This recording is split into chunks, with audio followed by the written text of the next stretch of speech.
Bismillahirrahmanirrahim. Assalamualaikum warahmatullahi wabarakatuh. Alhamdulillah wassalatu wassalamu ala Rasulillah wa ala alihi washabihi wa wala amma ba'du. Jamaah sekalian yang saya hormati, pada pertemuan sebelumnya saya sampaikan bahwa di dalam HPT Muhammadiyah itu tidak ada pembagian tauhid menjadi tiga. Di HPT Muhammadiyah halaman 14 dikatakan al-ahadu fi uluhiyatihi wa sifatihi wa af'alihi, bahwa Allah itu ahad, satu, baik di dalam uluhiyah sifatnya atau af'alnya. Dua-duanya atau tiga-tiganya merupakan satu kesatuan yang tidak dapat dipisah-pisahkan. Saya sampaikan juga kemarin bahwasanya ada sebagian kelompok yang membagi tauhid menjadi tiga, uluhiyah, rububiyah, dan asma dan sifat. Dan saya sampaikan mengenai kelemahannya, diantaranya adalah bahwa mereka menganggap semua orang itu bertauhid rububiyah, sehingga Abu Jahal, Abu Lahab, dan sebagainya mereka dianggap bertauhid rububiyah dengan beralasan dengan argumen ayat Al-Quran wa in sa'alta man khalaqas samawati wal ardh la yaquluna Allah.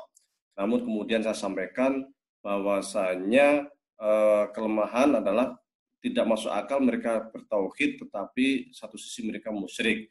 Kemudian di alam kubur juga yang ditanyakan oleh malaikat dalam fitnah kubur itu terkait dengan tauhid rububiyah, dan ternyata meskipun mereka Abu Jahal, Abu Lahab dianggap bertauhid, ternyata kenyataannya mereka tidak bisa menjawabnya, padahal di dunia mereka juga bertauhid rububiyah dan di alam kubur yang ditanya adalah tauhid rububiyah.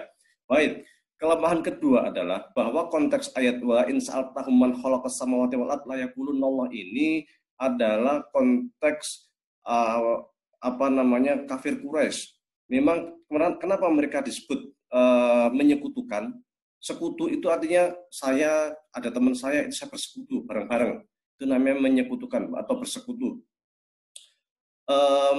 Kafir Quraisy itu memang mereka itu mengakui Allah sebagai Tuhan, benar.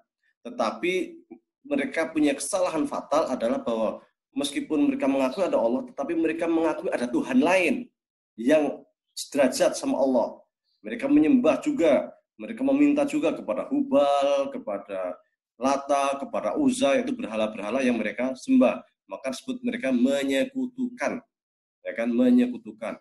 Dan kenyataannya di dunia ini bukan ada juga orang-orang yang sama sekali tidak mengakui Allah. Mereka itu disebut dengan orang-orang ad-dahriyun. Kalau zaman sekarang mungkin disebut dengan ateis, orang yang anti Tuhan, yang tidak mengakui Tuhan, itu ada. Artinya mereka bukan lagi menyekutukan lagi, tapi sudah nggak ngakui. Kalau menyekutukan Allah itu, musyrik itu artinya mereka masih mengakui Tuhan, mengakui Allah atau mengakui Tuhan, tetapi mereka juga menyembah yang lain selain Allah. Itu bersekutu. Tetapi ini lain lagi, ada yang sama sekali tidak mengakui Tuhan. Nah, orang-orang yang tidak mengakui Tuhan itu, apakah mereka masuk ke tauhid rububiyah? Oh, mereka nggak bertauhid sama sekali kok. Terus mereka masuk yang mana? Nah, ini kan menjadi persoalan kalau kita membagi tauhid hanya jadi dua ini. Rububiyah, uluhiyah, sifat ini. Kemudian, kalau bagi Muhammadiyah, dua-duanya tauhid itu hanya satu, mengesahkan Allah. Siapa yang tidak mengakui Allah, atau dia mengakui Allah tapi menyembah yang lain, maka otomatis dia musyrik atau dia ingkar Allah. Jadi sudah masuk lingkup di dalamnya, baik mereka yang menyekutukan Allah atau tidak mengakui Allah, itu sudah tercover dengan kata-kata al-ahadu fi uluhiyatihi wa sifatihi wa af'alihi. Pokoknya siapapun yang tidak qul huwallahu ahad, Allahu samad, lam yalid wa lam yulad wa lam yakul lahu kufuwan ahad, berarti dia itu kafir. Berarti dia itu musyrik, kan seperti itu. Jelas. Kafir itu ingkar. Kalau musyrik itu mengakui Allah tapi masih menyembah yang lain selain Allah. Itu sudah jelas. Kalau kita membagi tauhid menjadi tiga, bahwa rububiyah, uluhiyah, sifat, bagaimana mereka yang nggak mengakui Allah sama sekali itu? Akankah mereka disebut sebagai bertauhid rububiyah? Nggak bisa juga. Sehingga anggapan bahwa semua orang di dunia itu bertauhid rububiyah, tidak juga. Ada juga di dunia ini yang sebenarnya tidak bertauhid sama sekali. ada di dunia ini yang tidak bertauhid sama sekali, yaitu orang-orang ateis atau orang-orang ad-dahriyun.